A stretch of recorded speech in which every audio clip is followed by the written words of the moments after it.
ऐसे ही सब महात्मा ही महात्मा बैठे हों। और पुराने संत सब कमंडल अपने साथ ही रखते थे सदा, बिना जल पात्र के महात्मा नहीं रहते थे। हमारे पूज्य गुरुदेव श्री पहाड़ी बाबा महाराज कहीं अभी आज जाना है और 2-3 घंटे बाद लौट के आना है, आज ही जाना, 2-3 घंटे में लौट के आना, तो भी उनका कमंडल आसन साथ रहता है। उनका आसन लेके चलते, कमंडल हाथ में लेके चलते। हमने कहा महाराज जी पल्ली पार जाना है, 1-2 घंटे में लौट के आ जाएंगे। अरे बच्चा जानता नहीं है तू, पात्र के बिना साधु कुपात्र होता है। हम कोई कुपात्र हैं? महाराज जी कहते हम कोई कुपात्र हैं? कुपात्र कौन होता है? जो निगुरा होता है, कुपात्र होता है। इसलिए कमंडल सदा साथ में रहना चाहिए, और कमंडल खाली नहीं। आजकल लोग कमंडल लिए घूमते हैं, लेकिन उसमें रुपया पैसा भर लेते और वो क्या क्या भर लेते, वो सब भरने का नहीं। कमंडल में जल होना चाहिए, क्योंकि जल पवित्रता का प्रतीक है।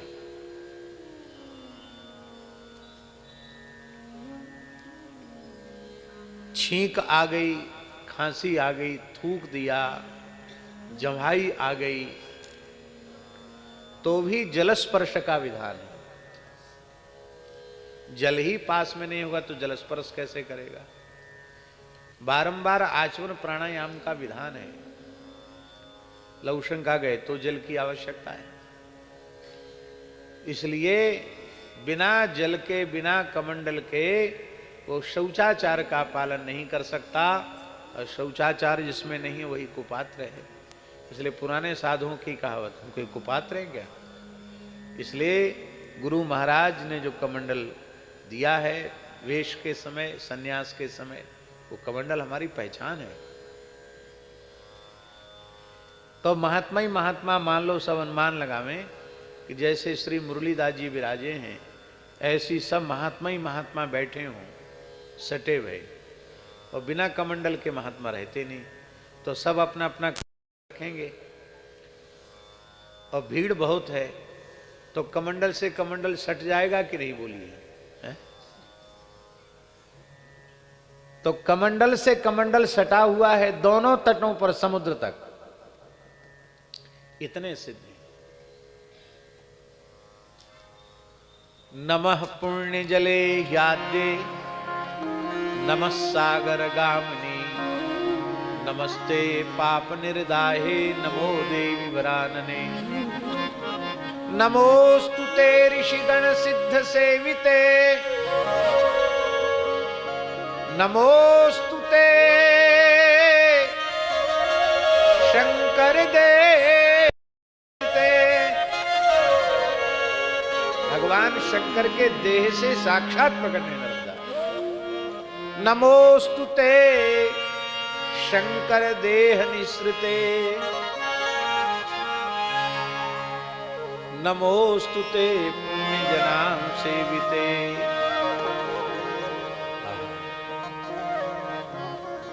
नमोस्तुते शंकर देह निसृते, नमोस्तुते पुण्य जनानुसेविते। पुण्य जनों से अनुसेवित है श्री नर्मदा जी।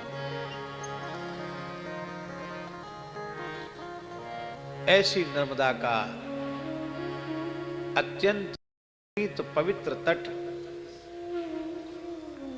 जहां कोई साधु शुद्ध भाव से श्री राम नाम का जप करता हुआ, सर्वथा अपरिग्रही और अयाची भाव से विचरण करता हुआ, जो कुछ प्राप्त करना चाहे वो प्राप्त कर लेगा एक ही परिक्रमा में। अत्यंत श्रद्धा निष्ठा पूर्वक नर्मदा जी की परिक्रमा करे, विधि पूर्वक पवित्र परिक्रमा करे। क्या कहना। और देखिए काल में गंगा जी की परिक्रमा भी खूब होती थी। अब गंगा जी की परिक्रमा करने वाले कितने हैं? बहुत कम है। अभी हमारे एक महात्मा है पुरुषोत्तम दास जी, उन्होंने गंगा परिक्रमा की, कई साल लगे उनको। कितना समय लगा? 5 वर्ष लगे। बहुत चलते थे और बड़ी विकट परिस्थितियों का सामना करना पड़ा गंगा जी की परिक्रमा में उनको। हमारे यहाँ संप्रदाय में टकसाल में गोदावरी परिक्रमा बताई जाती है, सरयू परिक्रमा भी बताई जाती है। सरयू परिक्रमा भी लोग नहीं करते, गोदावरी की परिक्रमा भी प्रायः बंद हो गई है। अभी डाकोर वाले महाराज जी ने किया था गाड़ियों से। अभी ब्रह्म पुराण की कथा चल रही है, दीनबंधु दास जी कह रहे हैं ब्रह्म पुराण में गोदावरी का महात्म्य बड़ा विलक्षण है, अद्भुत महात्म्य है। हम तो संपूर्ण ब्रह्म पुराण का मूल पारायण कर चुके हैं। अद्भुत है। इसमें परशुराम जी का चरित्र बड़ा विलक्षण है। ऐसे हाँ, जैसा परशुराम जी का चरित्र ब्रह्म पुराण में है वैसा अन्यत्र कहीं उपलब्ध नहीं। काम बहुत है। अभी लोग परशुराम जयंती मनाते, अच्छी बात है, पर होना चाहिए कि अष्टादश पुराणों में, महाभारत में जहां जहां परशुराम जी का चरित्र है उन सबको संकलित करके ग्रंथाकार रूप में प्रकाशित होना चाहिए। और ये बहुत बड़ा काम है। कोई विद्वान लग जाए तो बड़ी सरलता से हो जाएगा। क्योंकि वर्तमान समय ऐसा हो गया कि बड़े बड़े पोथा, बड़े बड़े ग्रंथ पढ़ने की लोगों को फुर्सत नहीं है, पर एक विषय को एक जगह में देखना चाहें तो इस रूप में उपलब्ध हो सकता है। अब गुरु जी का सहारा कम है, संतों का सहारा कम है। एक नवीन गुरु कलयुग में प्रकट हुआ है, उसका सहारा सबको है। उस नवीन गुरु का नाम है गुग्गुल गुरु। क्या नाम है उसका? वो कलयुगी गुरु है, उसका सहारा लोगों को है। और एक बात समझ लो ध्यान से, गूगल में सर्च करने पर जो जानकारी आपको प्राप्त होती है वो सब सही हैं, प्रामाणिक हैं, इसमें संदेह है। आप लोग कहीं संदेह क्यों है? हम तो उसको बहुत प्रमाण मानते हैं, आप संदेह कैसे कह सकते हो? तो गूगल अपने आप प्रकट हुआ कि किसी मनुष्य ने बनाया? किसने बनाया? तो आपकी जितनी जानकारी होगी उसी जानकारी के अनुसार तो आप करेंगे। जड़खोर गोधाम में चातुर्मास से चल रहा था, तो हमने कहा भाई भगवान शिव के अभिषेक में शमी पत्र का बड़ा महात्म्य है, शमी पत्र होना चाहिए। देव पूजन में शमी पत्र लगता है, शालिग्राम जी को भी अर्पित होता है, शिव जी को भी अर्पित होता है। शमी शमयते पापम, शमी पत्र अर्पित करने से संपूर्ण पाप नष्ट हो जाते हैं। तो अच्छे विद्वान लोग ही थे आचार्य, वो अपठित थे ऐसा तो हम नहीं बोल सकते, अच्छे विद्वान थे। पर सबने गुग्गुल गुरु से पूछा कि शमी होता क्या है, शमी का लक्षण गुग्गुल गुरु से पूछा तो उसमें बता दिया कि अमुक है। और उसी से शमी से मिलता जुलता एक पेड़, उसकी पत्ती लेकर लोग चले। हमने कही तो शमी नहीं है? नहीं, आप बिल्कुल, आपको भ्रम है, ये शमी ही है। तो कैसे शमी नहीं है? आप कहते शमी है, आप कहते शमी नहीं है, हम कहते शमी है। सब पंडित एक तरफ हो गए, नहीं ये शमी है। तो हमने कहा तुम अपना प्रमाण प्रस्तुत करो कि कहाँ से तुम इसको शमी मान रहे हो। तो तुरंत मोबाइल में उन्होंने दिखाया कि शमी है। मैंने कहा जानकारी बिल्कुल गलत है। फिर हमने बताया कि ये है शमी। शमी में फूल होता ही नहीं, उसमें लाल फूल था। शमी से मिलता जुलता एक पौधा पेड़ है, उसको शमी के रूप में गूगल में डाला गया है। ये एक उदाहरण आपको दिया है, ऐसे तमाम उदाहरण हैं भाई। वो कोई परमात्मा थोड़ा ही है। इसीलिए गुग्गुलेन पश्यन्ति पंडिता ये नहीं लिखा है, वेदै ही पश्यन्ति पंडिता।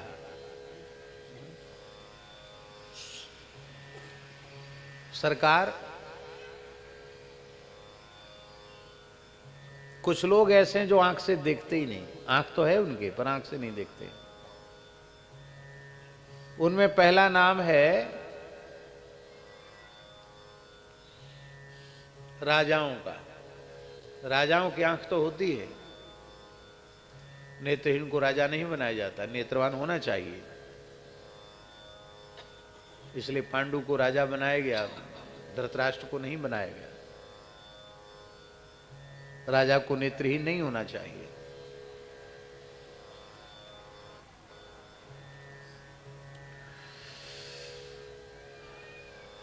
राजा लोग भी अपनी आंख से नहीं देखते हैं। गुप्तचर जो रिपोर्ट देते हैं उसी को प्रमाण मानकर वो विश्वास करते हैं। चारई ही पश्यन्ति राजानः,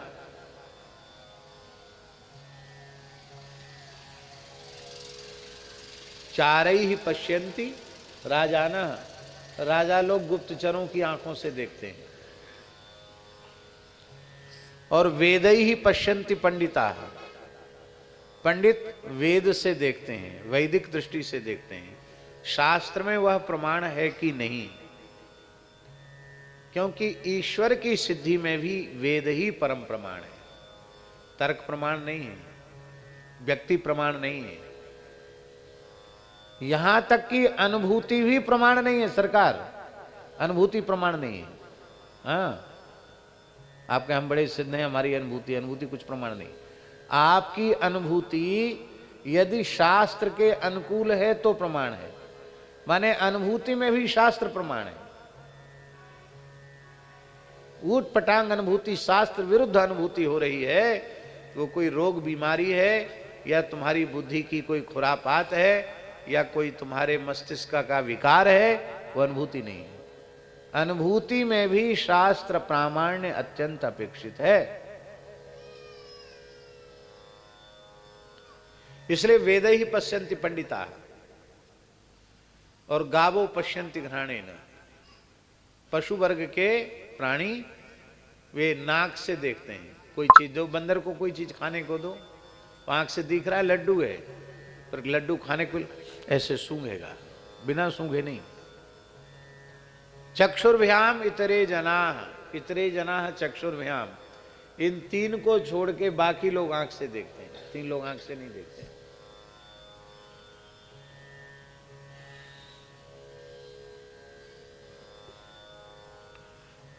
किस विषय में ये बात बोले थे, याद दिला?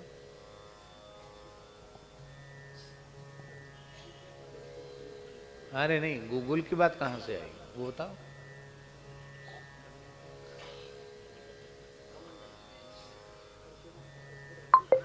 हाँ, अब ठीक, बिल्कुल ठीक पहुंचे।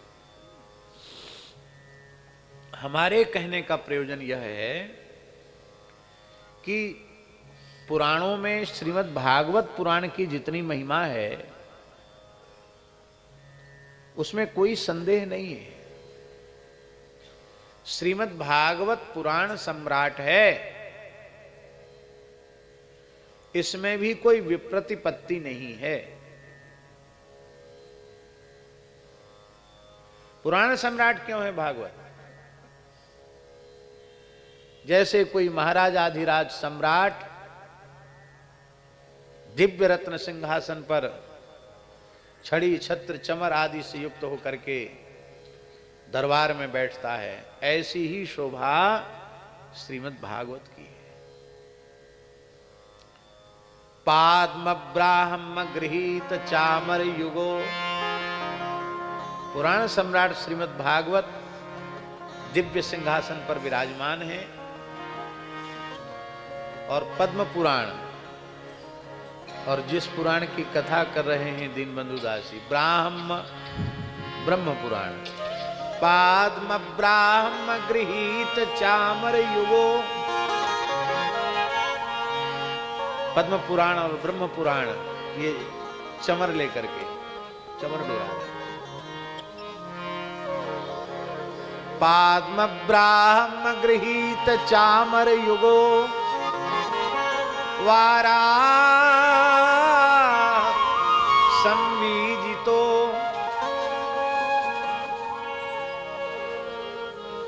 वाराह पुराण वेदन डोरा रहे। ब्रह्मांडेन धृतात पत्र हस्ते ब्रह्मांड पुराण छत्र लेकर के खड़े।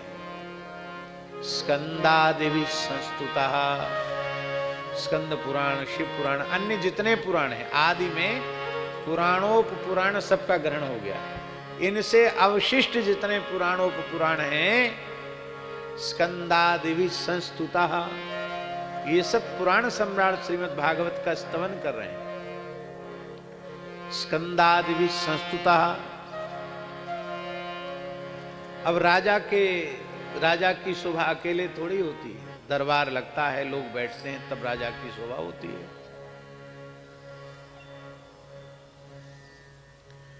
श्रीमद् वैष्णव सेवितानुगमना संतों से वैष्णवों से हरिभक्तों से पुराण सम्राट भागवत जी का पूरा दरबार भरा हुआ है, उनसे ये सेवित हैं। श्रीमद् वैष्णव सेवितानुगमना अनुगमना। हम लोग किसके पीछे पीछे चलते हैं? वैष्णवाचार में हमें क्या करना है क्या नहीं करना है, हमें अपना जीवन कैसा बनाना है, हमें कैसे इसी जन्म में इसी शरीर से भगवत साक्षात्कार प्राप्त करना है, भगवत साक्षात्कार प्राप्त करना है, ये कैसे समझाएगा? इसमें क्या प्रमाण है? हम किसका अनुगमन करें? तो भागवत में कहे हुए उपदेश का हम अनुगमन करें। तो श्रीमद् वैष्णव सेवितानुगमना, वैष्णव सेवन करते हैं और इसी के पीछे पीछे चलते हैं। सर्वेष्ट सिद्धि प्रदा, इससे सर्वेष्ट सिद्धि प्राप्त हो जाती है। ऐसे श्रीमद् भागवता विदो, श्रीमद् भागवत इति अविधा यस्य